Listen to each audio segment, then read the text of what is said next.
Hi friends, welcome to crack seated channel. ఈరోజు ఈ వీడియోలో 6th class Telugu text book నుండి 7th లెసన్ అండ్ 8th లెసన్లో ఉండే కంటెంట్ మరియు దాని వెనకాల ఉండే గ్రామర్ పాయింట్స్ ఏమున్నాయి అనేసి డిస్కస్ చేద్దాము. మన ఈ క్రాక్ సీటెడ్ ఛానల్ని ఇంకా సబ్స్క్రైబ్ చేసుకోకుండా వీడియోస్ చూస్తున్నవారు ఇంకా ఎవరైనా ఉంటే please subscribe the crack seated channel and videos నచ్చితే ఖచ్చితంగా ఒక లైక్ చేయండి, మీ ఫ్రెండ్స్కి కూడా యూజ్ అయ్యే విధంగా షేర్ చేయండి. Let's start the video. 7th lesson ఉడత సాయం. ఉడత సాయం ఈ పాఠం యొక్క ఇతివృత్తం వచ్చేసి ఇతివృత్తం సహకారం. ఇతివృత్తం ఏంటి?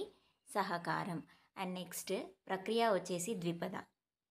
ద్విపద ప్రక్రియలో ఈ లెసన్ అనేది ఉంటుంది. ద్విపద అంటే 2 పాదాలు మాత్రమే ఉంటాయి. ఓకే.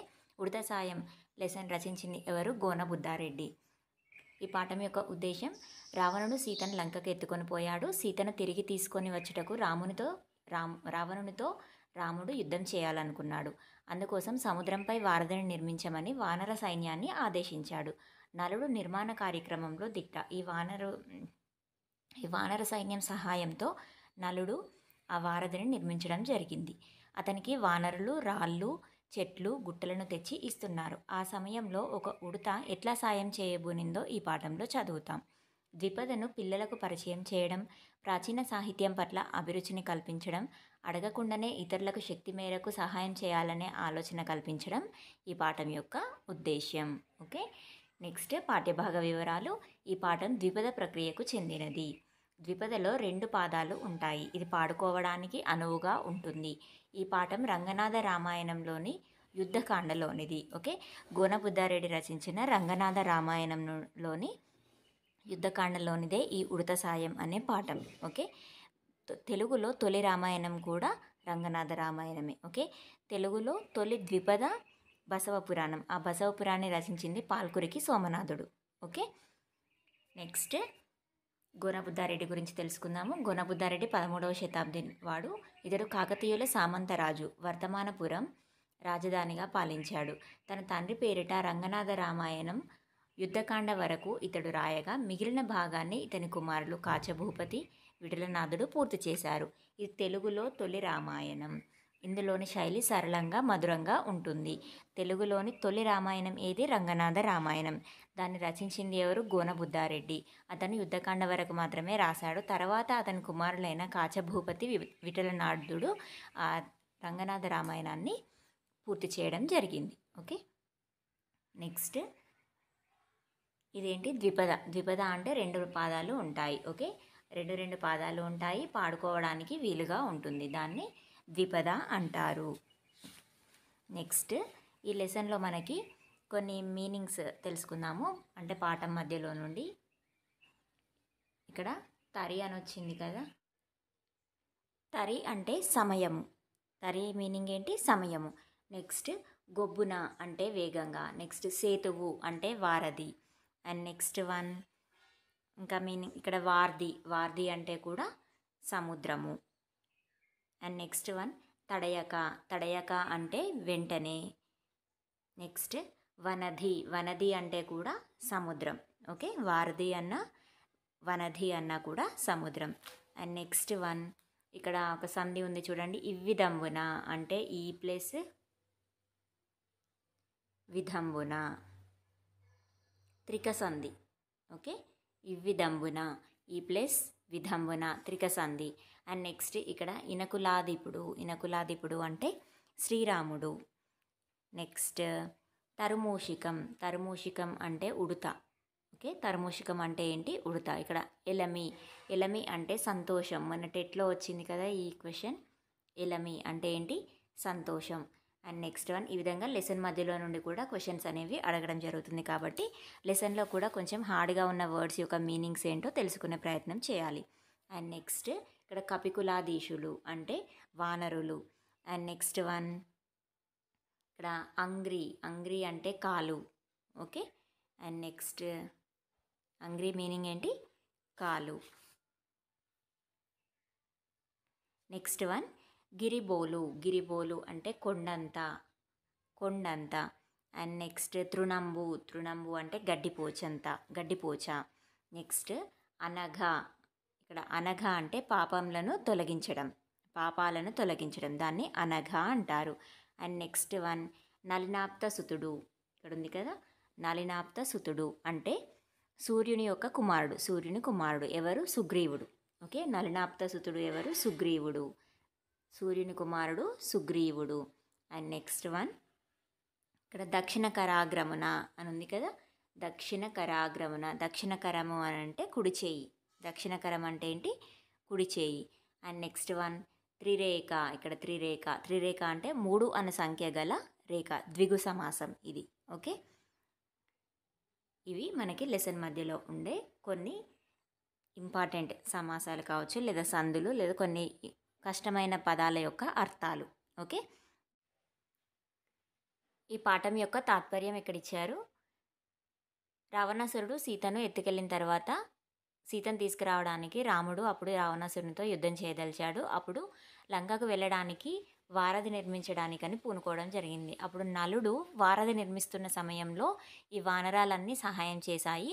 రాళ్ళు ఇవ్వడం కానీ, కొండలు తెచ్చి ఇవ్వడం కానీ, కొండలను రాళ్ళుగా చేసి నలునికి ఇస్తూ ఉండగా వారధి కడుతున్నారు. ఇదంతా చూసిన ఒక ఉడత తొందరగా ఆ వారధి యొక్క నిర్మాణం జరగాలి అనేసి వాళ్లకు నేను కూడా ఎంతో కొంత సహాయం చేయాలి అని అనుకొని ఆ రాముని యొక్క పాదపద్మాలను మనసులో నిలుపుకొని నిర్మలమైన భక్తితో సముద్రంలో మునిగి వచ్చి మళ్ళీ ఇసుకలో పొర్లి కట్టపైకి వచ్చి తన ఒంటికి అంటిన ఇసుకను అక్కడ రాల్చేది. ఓకే, ఈ విధంగా చేస్తూ ఉంటే ఒక సమయంలో శ్రీరాముడు చూస్తాడు ఆ ఉడత చేస్తున్న సహాయాన్ని. శ్రీరాముడు చూసి లక్ష్మణుని పిలిచి, నాపై భక్తితో ఉడత సముద్రంలో తడిసి ఇసుకను అంటించుకొని రాళ్ల మధ్య విదిలిస్తున్నది. బలవంతులైన వానరులు కొండలను వృక్షాలను తెచ్చి వేస్తుంటే తానెంత, తన శక్తి ఎంత అని అనుకోకుండా ప్రేమతో సహాయం చేస్తుంది చూసావా అని అనేసి రాముడు లక్ష్మణునితో అంటాడు. అది విన్న లక్ష్మణుడు, నీ పాదాలను మనసులో నిలిపి భక్తితో గడ్డిపోచంత పనిచేసినా అది కొండతో సమానం, భక్తే ప్రధానం కదా అని అంటాడు. అప్పుడు శ్రీరాముడు సంతోషించి సుగ్రీవునితో ఉడతను తన దగ్గరికి తీసుకొని రమ్మంటాడు. అప్పుడు సుగ్రీవుడు ఉడతను తీసుకొని వచ్చి రామునికి ఇస్తాడు. రాముడు ఉడతను పలు విధాలుగా పొగిడి తన కుడి చేత దాని వీపుపై దువ్వుతాడు. ఉడత వీపుపై 3 రేకులు చూడడానికి అందంగా ఆనందకరంగా ఉంటాయి. ఉడతపై ఉండే ఆ 3 రేఖలు శ్రీరాముని యొక్క చేతి వేళ్ళ అచ్చులు. ఓకే, ఇది ఉడత సాయం అనే లెసన్ యొక్క తాత్పర్యం. దీంట్లో ఉండే బిట్స్ చూద్దాము. Grammar points. ఉపకారికి నుపకారము విపరీతము కాదు సేయ వివరింపంగా, నపకారికి నుపకారము నెపమెన్నక చేయువాడే నేర్పరి సుమతి. ఇక్కడ ఒక పద్యం ఇచ్చారు, దాని గురించిన కింద కొన్ని క్వశ్చన్స్ ఇచ్చారు, చూద్దాము. First one అపకారి. అపకారి అంటే కీడు చేసేవాడు. నెక్స్ట్ పద్యం ఎవరి గురించి తెలియపరుస్తున్నది? నేర్పరి గురించి. అండ్ నెక్స్ట్ గొప్ప విషయం ఏంటి? అపకారికి కూడా ఉపకారం చేయడం. నెక్స్ట్ పద్యంలో తప్పు అనే అర్థం వచ్చే పదం నెపము. పద్యం మకుటం సుమతి. ఓకే, ఇది సుమతి శతక పద్యం కదా, మకుటం సుమతి. అండ్ నెక్స్ట్ వన్ పదజాల వినియోగము. ఇక్కడ ప్రతి ఒక్క సెంటెన్స్లో సమానార్థ పదాలు ఉన్నాయి, అవేంటో అండర్లైన్ చేయాలి. హిమాలయ పర్వతాల్లోని ఎవరెస్ట్ శిఖరాన్ని పూర్ణ ఆనందలి ఎక్కి ఆ అద్రిపై భారత జాతీయ పతాకం ఎగురవేసి కొండంత కీర్తిని పొందారు. ఓకే, దీంట్లో ఏంటి? పర్వతాలు, శిఖరము, అద్రి, కొండ, ఇవేంటి? సమానార్థ పదాలు. నెక్స్ట్ రామాపురానికి రంగపురానికి మధ్యన వంతెన కట్టడం వల్ల 2 గ్రామాల ప్రజలు ఆ వారధి మీదుగా రాకపోకలు సాగిస్తున్నారు. ఆ సేతువు పుణ్యం కొద్దీ ఆ గ్రామాల మధ్య దూరం చాలా తగ్గింది. ఇక్కడ ఏంటి? వంతెన, నెక్స్ట్ వారధి, సేతువు, ఇవి 3 ఏంటి? ఒకే అర్థమిచ్చే పదాలు. నెక్స్ట్ థర్డ్ వన్ ప్రజాధనం పచ్చికలా మేసిన వాడిని గడ్డిపోచలా భావించి వానికి తృణమే తిండిగా పెట్టాలి.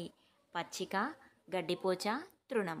నెక్స్ట్ సముద్రంలో ముత్యాలు దొరుకుతాయి, అదే వార్తిలో జలచరాలు ఎక్కువగా ఉంటాయి. ఆ వనది నీటి నుండే ఉప్పు లభిస్తుంది. సముద్రం, వార్తి, వనది ఒకే అర్థం ఉండే పదాలు, పర్యాయ పదాలు. నెక్స్ట్ ప్రకృతి వికృతులను గుర్తించి రాయాలి ఈ వాక్యాల్లో. హనుమంతుడు రాముణ్ణి భక్తితో కొలిచాడు, ఆ భక్తి ఎన్నటికీ తరగదు. ఇక్కడ భక్తి, భక్తి.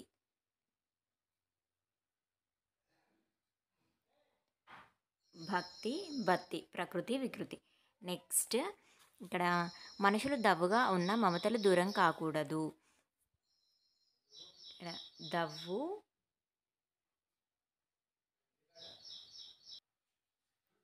దూరం. దవ్వు దూరం. ఇక్కడ భక్తి బత్తి. ఓకే. నెక్స్ట్ ఇక్కడ సహాయం సాయం. అండ్ నెక్స్ట్ శక్తి సత్వ. ప్రకృతి వికృతులు ఇవి. అండ్ నెక్స్ట్ వన్ భాషా భాగాలతో పూరించి అవి ఏ భాషా భాగాలో రాయండి. రవి పుస్తకం తెరిచి పాఠం చదివాడు లేదా చదువుతున్నాడు. అదేంటి క్రియ. ఓకే. నెక్స్ట్ రాముడు డాష్తో కలిసి అరణ్యానికి పోయాడు సీతతో కలిసి. నామవాచకం. కిరణ్ పరుగు పందెంలో పాల్గొన్నాడు. డాష్ చాలా వేగంగా పరిగెత్తి మొదటి స్థానంలో నిలిచాడు. అతడు ఏంటి సర్వనామం. నెక్స్ట్ డాష్ అంత పని జరిగిందా. అయ్యో అంత పని జరిగిందా. అదేంటి అవ్యయం. నెక్స్ట్ పండుగ రోజు విమల డాష్ బట్టలు కట్టుకున్నది కొత్త బట్టలు. ఇదేంటి విశేషణం. ఓకే. నెక్స్ట్ విభక్తి ప్రత్యయాల కింద గీత గీచి ఏ విభక్తిలో బ్రాకెట్లలో రాయండి. ఓకే. మౌనిక మల్లెపూలను ధరించింది. ఇక్కడ నువ్వు అనేది విభక్తి ప్రత్యయం. అదేంటి ద్వితీయ విభక్తి. అండ్ నెక్స్ట్ రాజేందర్ అడవికి. కి అనంటే కిన్ కున్ యొక్క లోన్ లోపల షష్ఠీ విభక్తి. అండ్ నెక్స్ట్ డూమోవులు ప్రథమ విభక్తి. నెక్స్ట్ చిన్న పిల్లలు లు అనేది ప్రథమ విభక్తి. నెక్స్ట్ పెద్దలతో తో అనేది చేతన్ చేన్ తోడంతోన్ తృతీయ విభక్తి. అండ్ నెక్స్ట్ కీర్తన ఇంజనీరింగ్ చదవడం కోసం ఏంటి కొరకున్ కాయి. అదేంటి చతుర్థి విభక్తి. నెక్స్ట్ సహాయం చేయడం వలనన్ కంటెంట్ పట్టి. అదేంటి పంచమి విభక్తి. ఓకే. నెక్స్ట్ ఈ కింది పేరాలో ఉన్న విభక్తి ప్రత్యయాలను భాషా భాగాలను గుర్తించి పట్టికలో రాయండి. ఇక్కడ చూడండి. నగరమందు అందున్నన్ సప్తమి విభక్తి. ప్రజలను ద్వితీయ విభక్తి. కన్న బిడ్డల వలె పంచమి విభక్తి. అండ్ నెక్స్ట్ దేశ సంచారం కొరకు. ఇక్కడ కొరకున్ కై చతుర్థి విభక్తి. నెక్స్ట్ ఇంకా ఏమున్నాయి. గంగా నదిలో. ఓకే. కిన్కున్ యొక్క లోన్ లోపల షష్ఠీ విభక్తి. ఓకే. దేవతలను ద్వితీయ విభక్తి. ఓకే. నెక్స్ట్ ఈ విధంగా ఇంకా చాలా ఉంటాయి. ఇవి ఇంకా మిగిలినవి ఇంకా ఉంటే మీరు చూసి చదువుకోండి. ఓకే. నెక్స్ట్ ఇక్కడ పాటను ద్వితీయ విభక్తి. చేతన్ చేన్ తోడంతో ఇదేంటి తృతీయ విభక్తితో. ఓకే. ఈ విధంగా విభక్తి ప్రత్యయాలు అండ్ నెక్స్ట్ భాషా భాగాలు కూడా రాయమన్నారు. అంటే సర్వనామం నామవాచకం క్రియ అండ్ నెక్స్ట్ విశేషణం. ఈ విధంగా భాషా భాగాలు ఉంటాయి కదా, అవి కూడా రాయమని చెప్పడం జరిగింది. అండ్ నెక్స్ట్ ప్రాజెక్టు పని. దీంతో మనకి ఉడత సాయం అనే 7th లెసన్ కంప్లీట్ అయిపోయింది. ఇది రచించింది ఎవరు? గోనబుద్ధారెడ్డి. ద్విపద ప్రక్రియ. ఇతివృత్తం వచ్చేసి సహకారం. Okay. And next lesson 8th 1 చెరువు. దీని ప్రక్రియ వచ్చేసి స్వాగతం. ప్రక్రియ ఏంటి? స్వాగతం. అండ్ నెక్స్ట్ ఇతివృత్తం వచ్చి సంస్కృతి పర్యావరణం. ఇతివృత్తం సంస్కృతి అండ్ పర్యావరణం. ఓకే. సంస్కృతి పర్యావరణం ఇతివృత్తం స్వాగతం ప్రక్రియ చెరువు. ఓకే. ఈ పాఠం యొక్క ఉద్దేశం తెలంగాణ ప్రాంతంలో దాదాపు ప్రతి ఊరిలోనూ చెరువులు ఉన్నాయి. అవి ప్రజావసరాలకు సంస్కృతి సాంప్రదాయాలకు నిలయాలు. పశుపక్షి మృగ కీటకాలకు ఆవాసాలు. వృత్తులకు ఉనికి పట్టు. అటువంటి చెరువులను మనం సంరక్షించుకుంటే అవి మనను సంరక్షిస్తాయని తెలపడము, తెలుగు భాషా సౌందర్యాన్ని పెంపొందించే జాతీయాలు సామెతల గురించి తెలపడము ఈ పాఠం యొక్క ఉద్దేశము. ఈ పాఠంలో చాలా వరకు జాతీయాలు సామెతలు సూక్తులు ఉంటాయి. లెసన్ మధ్యలో చాలా ఉన్నాయి, అవేంటో ఎక్స్ప్లెయిన్ చేస్తాను. ఈ పాఠ్యభాగ వివరాలు. ఈ పాఠం స్వాగతం ప్రక్రియకు చెందినది. అంటే ఎవరికి వారే తమకు సంబంధించిన విషయాలను తమలో తాము అనుకోవడం, ఎదుటివారికి తెలిసేటట్లుగా చెప్పుకోవడం స్వాగతం. ఓకే. ఇది ఉత్తమ పురుష కథనంలో ఉంటుంది. స్వాగతం అంటే ఏంటి? ఎవరికి వారే తమకు సంబంధించిన విషయాలను తమకు తాము అనుకోవడం లేదా ఎదుటివారికి తెలిసేటట్లుగా చెప్పడం. ఉత్తమ పురుష కథనం అంటే ఏంటి? నేను, నా. అదే మధ్యమ పురుషం అంటే నీవు, నీ. నెక్స్ట్ ప్రథమ పురుష కథనము అని అంటే అతడు, ఆమె, అది. Okay. First person, second person, third person అని మనకు ఇంగ్లీష్లో ఉంటాయి కదా, సేమ్ అవే. నెక్స్ట్ ఇక్కడ ఈ లెసన్లో ఉండే జాతీయాలు అవి ఏంటి అనేసి చూద్దాము. First one. ఇక్కడ సూర్యుడు బంగారు ముద్దలా లేచి వస్తున్నాడు. సూర్యుడు బంగారు ముద్దలా. ఓకే. సూర్యుడిని బంగారు ముద్దతో పోల్చడం జరిగింది. ఇక్కడ ఉండే అలంకారం ఏంటి? ఉపమా అలంకారము. అండ్ నెక్స్ట్ వన్ స్వస్తి పలకమంటున్నాయి. ఇక్కడుంది కదా! స్వస్తి పలకడం. అదేంటి? జాతీయము. అంటే ముగింపు చెప్పడము. అండ్ నెక్స్ట్ వన్ సమాజానికి కల్పతరువును. కల్పతరువు అనేది ఏంటి? అంటే మీనింగ్ ఏంటి? కోరిన కోరికలు తీర్చేది. సమాజానికి కల్పతరువు ఏంటి? చెరువు. అండ్ నెక్స్ట్ ఇంకా పరోపకార భావాన్ని చాటే పవిత్ర గ్రంథాన్ని. చెరువేంటి? పరోపకార భావాన్ని చాటే పవిత్ర గ్రంథం. ఓకే. చెరువు తన గురించి తను చెప్పుకుంటుంది. నెక్స్ట్ వన్ మాటలు చెవికెక్కడం. ఇక్కడ మాటలు చెవికెక్కడం అని ఉంది కదా! మాటలు చెవికెక్కడం అంటే ఏంటి? అంటే వినసొంపుగా ఉండడము. అదేంటి? ఒక జాతీయము. అండ్ నెక్స్ట్ నిలువ నీడకై తరువు, నిలువ నీటికై చెరువు. ఇదేంటి? సామెత. ఇక్కడ ఉంది చూడండి. నిలువ నీడకై తరువు, నిలువ నీటికై చెరువు. అది సామెత. జాతీయం అంటే ఏంటి? సామెత అంటే ఏంటి అనే డిఫరెన్స్ కూడా మనకి లెసన్ వెనకాల గ్రామర్లో ఎక్స్ప్లెయిన్ చేయడం జరిగింది. ఇది సామెత. అండ్ నెక్స్ట్ వండిన కుండున్నట్లే. ఇక్కడ ఉంది చూడండి. నేనుంటే వండిన కుండున్నట్లే. అది కూడా సామెత. అండ్ నెక్స్ట్ ఇక్కడ ఒక సూక్తి ఉంది. పరోపకారార్థమిదం శరీరం. ఇదేంటి? సూక్తి. అండ్ నెక్స్ట్ ఇక్కడ చెరువును రక్షించడానికి ఎటువంటి నష్టం కలగవద్దని కట్టమైసమ్మని ప్రతిష్ఠించి పూజ చేస్తారు. అదే వానలు పడకుంటే నా కట్ట మీద విరాట పర్వం చెప్పిస్తారు. ఓకే. వానలు పడడానికి విరాట పర్వం చెప్పిస్తారు. నెక్స్ట్ చెరువుకి ఎటువంటి నష్టం కలగకుండా ఉండడానికి కట్టమైసమ్మను ప్రతిష్ఠించి పూజ చేస్తారు. అండ్ నెక్స్ట్ వన్ అంటే మనకి లెసన్లో ఇంపార్టెంట్ పాయింట్స్ మాత్రమే చెప్తున్నాను. మొత్తం చదువుకుంటూ వెళ్ళట్లేదు. అండ్ నెక్స్ట్ ముక్కున వేలేసుకోవడం. ముక్కున వేలేసుకోవడం ఏంటి? జాతీయము. అంటే ఆశ్చర్యపోవడం అన్నట్టు. అండ్ నెక్స్ట్ ఇక్కడ ఒక సూక్తి ఉంది చూడండి. అతి సర్వత్రా వర్జయేత్. అతి ఎప్పుడూ పనికిరాదు అనే అర్థము దీనికి. ఏంటి? అది సూక్తి. అండ్ నెక్స్ట్ చెవునిల్లు కట్టుకోవడం అనేది కూడా ఒక జాతీయము. అంటే చెప్పిందే మరల చెప్పడం. చెవినిల్లు కట్టుకోవడం. అండ్ నెక్స్ట్ వన్ ఈ పారాగ్రాఫ్లో ఏమీ లేవు. ఇంకా నెక్స్ట్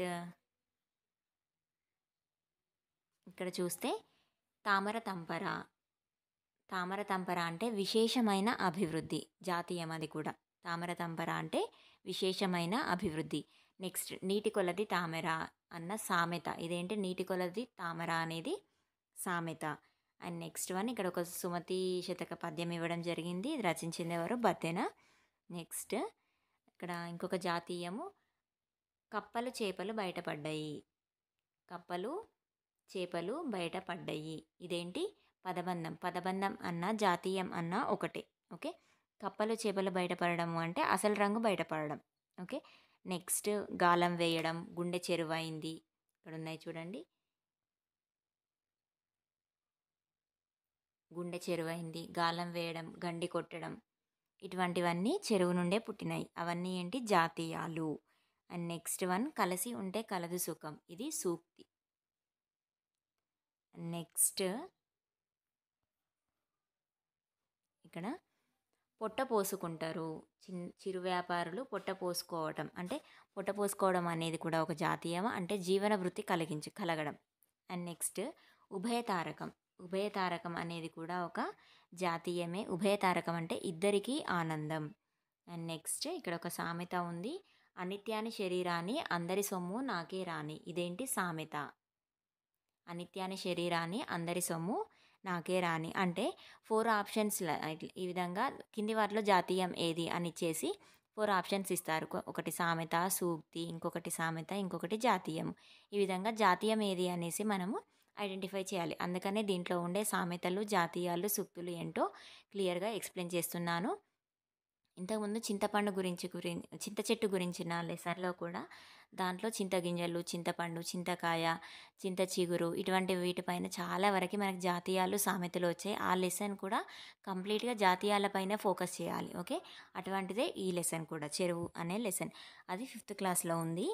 అండ్ నెక్స్ట్ ఇంకా జాతీయాలు ఏమున్నాయో చూద్దాము. ఇక్కడ గంగాలమంతా ఉండేదాన్ని తాంబాలమంతా అయినా. గంగాలమంతా ఉండేదాన్ని తాంబాలమంతా అయినా. ఇది కూడా ఒక జాతీయము. అండ్ నెక్స్ట్ నానాటికి తీసికట్టు నాగం బొట్టు. ఇదేంటి సామెత ఇక్కడ ఉంది. నానాటికి తీసికట్టు నాగం బొట్లు, అది సామెత. అండ్ నెక్స్ట్ నా గుండె గుబేలు మంటది. ఇదేంటి, ఇది జాతీయం, అంటే భయం అవుతుంది అనేసి. నెక్స్ట్ అల్లం తిన్న కాకోలే, ఇది జాతీయం. అల్లం తిన్న కాకోలే, అది కూడా జాతీయం.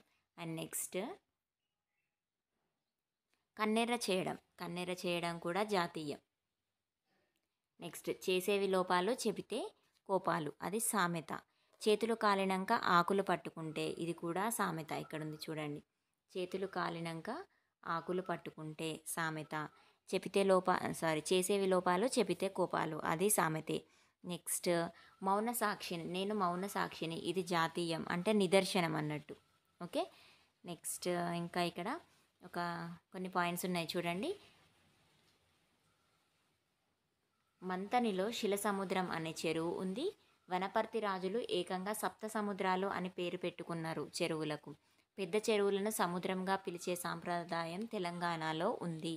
తెలంగాణలో పెద్ద చెరువులను ఏమని పిలుస్తారు? సముద్రం అంటారు. శిల సముద్రం ఎక్కడ ఉంది? మంతనిలో. వనపర్తి రాజులు సప్త సముద్రాలు అని చెరువులకు పేరు పెట్టుకోవడం జరిగింది. ఓకే.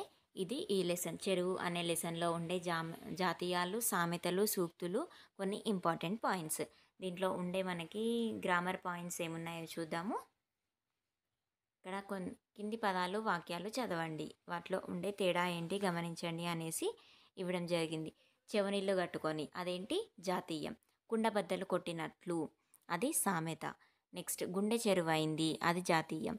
నెక్స్ట్ ఉరకబోయి బోర్ల పడ్డట్టు, అది సామెత. నెక్స్ట్ వండిన కుండ, అది జాతీయం. తామర తంపర, జాతీయం. చేతులు కాలాక ఆకులు పట్టుకున్నట్లు, సామెత. గాలం వేయడం, జాతీయం. కన్నెర్ర చేయడం, కన్నెర్ర, జాతీయం. ఓకే. దీనిలో కొన్ని జాతీయాలు ఉన్నాయి, కొన్ని సామెతలు ఉన్నాయి. అసలు జాతీయం అంటే ఏంటి, సామెత అంటే ఏంటో చూద్దాం. జాతీయం ఒక భాషలోని కొన్ని పదాలు కలిసి ఒక విశేష అర్థాన్ని ఇస్తే ఆ పదబంధాన్ని జాతీయం అని అంటారు.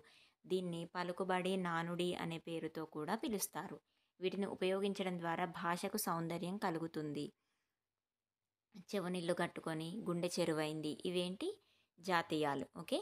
కొన్ని పదాలు కలిసి ఒక విశేష అర్థాన్ని ఇస్తే దాన్ని పదబంధము, అదే ఒక పదబంధం, వాటిని ఏమంటారు, జాతీయం అంటారు. ఇంకా వాటిని పలుకుబడి, నానుడి అని కూడా పిలుస్తారు. నెక్స్ట్ సామెత అంటే ఏంటి, సామెత నుండి సామెత ఏర్పడింది. ఒక అనుభవం ప్రజల్లో బాగా ప్రచారమై ఆ తర్వాత సామెత అవుతుంది. మంచి భావాల్ని పదునైన మాటల్లో చెప్పడమే సామెతల లక్షణం. సామెతలు సంక్షిప్తంగా, గూఢార్థకంగా ఉంటాయి. ఓకే. కట్టే, కొట్టే, తెచ్చే, ఈ విధంగా ఒకే మాటలో ఎంతో పెద్ద అర్థం ఉంటే అది ప్రజల భావాల్లో నుండి పుట్టిందైతే దాన్ని సామెత అంటారు. కుండ బద్దలు కొట్టినట్లు, అంటే ఉన్నది ఉన్నట్టుగా చెప్పేయడం. ఉరకబోయి బోర్ల పడ్డట్టు. ఓకే. ఇవి సామెతలు.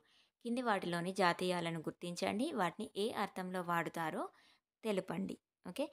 జాతీయాలు ఏమున్నాయి, ముసలి కన్నీరు, ఇక్కడేంటి, ముసలి కన్నీరు. అండ్ నెక్స్ట్ వన్ నిండు కుండోలే. నెక్స్ట్ పండ్లు కొరుకు, అంటే కోపంగా ఉండడం. నెక్స్ట్ పూసల్లో దారము. అండ్ నెక్స్ట్ కొట్టిన పిండి. నెక్స్ట్ తలలో నాలుక. ఇవి జాతీయాలు. అండ్ నెక్స్ట్ బిట్ భాషను గురించి తెలుసుకుందాము. కింది పదాల్లోని సంయుక్త ద్విత్వాక్షరాల్లోని ధ్వనులు రాయండి. ధ్వనులు, విద్య. ఓకే. ఇదేంటి, సంయుక్తాక్షరము. వి, ద ప్లస్ యు ప్లస్ ఆ. ఇక్కడ ఏంటి, సంయుక్తాక్షరం ఏంటి, క. ఓకే. ఆ, కామ, క. ఏ విధంగా రాస్తారు, క్ ప్లస్ క్ ప్లస్ ఆ. ఓకే. నెక్స్ట్ ఇక్కడ ఏంటి, ధ. ఓకే. అంటే ఇక్కడ మూ రాసేసి ఏం రాయాలి, గ ప్లస్ ధ ప్లస్ ఆ. ఓకే. నెక్స్ట్ చ, అంటే ఇక్కడ మూ రాసేసి ర్ ప్లస్ ఛ ప్లస్ ఆ. ఓకే. ఇవి ధ్వనులు. నెక్స్ట్ వన్ కింది వాక్యాల్లో గీత గీసిన పదాలను గమనించండి. ఇప్పటికైనా, నీళ్ళెంత, ఎక్కడుంటాయో, ఇవేంటి, సందుల గురించి ఇవ్వడం జరిగింది. ఇక్కడ ఫస్ట్ వర్డ్ ఏంటి, ఇప్పటికైనా. ఏమని రాయొచ్చు దాన్ని, ఇప్పటికీ ప్లస్ అయినా. ఓకే. నెక్స్ట్ నీళ్ళెంత, నీళ్ళు ప్లస్ ఎంత, ఇది ఇకార సంధి, ఇది ఉకార సంధి. నెక్స్ట్ ఎక్కడుంటాయో, ఎక్కడ ప్లస్ ఉంటాయో, ఇది అకార సంధి. ఓకే. ఇట్లా రాయడాన్ని విడదీసి రాయడం అంటారు. నెక్స్ట్ కింది పదాలను విడదీసి రాయండి. ప్రజలెంత, ప్రజలు ప్లస్ ఎంత. నెక్స్ట్ నేనెవరిని, నేను ప్లస్ ఎవరిని. అంటే ఇక్కడ సందులు ఏంటి అనేసి చెప్పలేదు, ఓన్లీ విడదీసి రాయడం వరకే ఎక్స్ప్లెయిన్ చేశారు. ఇంకా రాను రాని క్లాసులలో మనకి సందుల పేర్లు కూడా ఎక్స్ప్లెయిన్ చేయడం జరుగుతుంది. నెక్స్ట్ పోరేమిటి, పోరు ప్లస్ ఏమిటి. ఆల్రెడీ మీకు ఏ సంధి అనేసి ఐడియా ఉండి ఉంటుంది. నాకింకా, నాకు ప్లస్ ఇంకా ఉత్వ సంధి. నెక్స్ట్ ఇవన్నీ, ఇవి ప్లస్ అన్నీ ఇత్వ సంధి. సోమనాద్రి, నెక్స్ట్ సోమన ప్లస్ అద్రి. ఓకే, ఇవేంటి సవర్ణ దీర్ఘ సంధి, సోమన ప్లస్ అద్రి. నెక్స్ట్ ప్రాజెక్ట్ పని. దీంతో మనకి చెరువు అనే లెసన్, 8th లెసన్ కూడా కంప్లీట్ అయిపోయింది. చెరువు అనే లెసన్ స్వాగత ప్రక్రియకి చెందింది. స్వాగతము అంటే తన గురించి తాను చెప్పుకోవడము. ఓకే, తన గురించి తను అనుకోవడమా లేదా ఎదుటివారికి తెలిసేటట్లుగా చెప్పుకోవడం, దాన్నే స్వాగతం అంటారు. ఇది ఉత్తమ పురుష కథనంలో ఉంటుంది. ఈ లెసన్ యొక్క ప్రక్రియ వచ్చేసి స్వాగతం, ఇతివృత్తం వచ్చేసి సంస్కృతి పర్యావరణము. Next 9th and 10th lessons గురించి రేపటి క్లాస్లో డిస్కస్ చేద్దాం. ఓకే, వీడియోస్ నచ్చితే ఖచ్చితంగా ఒక లైక్ మాత్రం ఇవ్వండి. మీ ఫ్రెండ్స్కి కూడా యూజ్ అయ్యే విధంగా షేర్ చేయండి. Thank you for watching the videos and thank you for supporting the channel.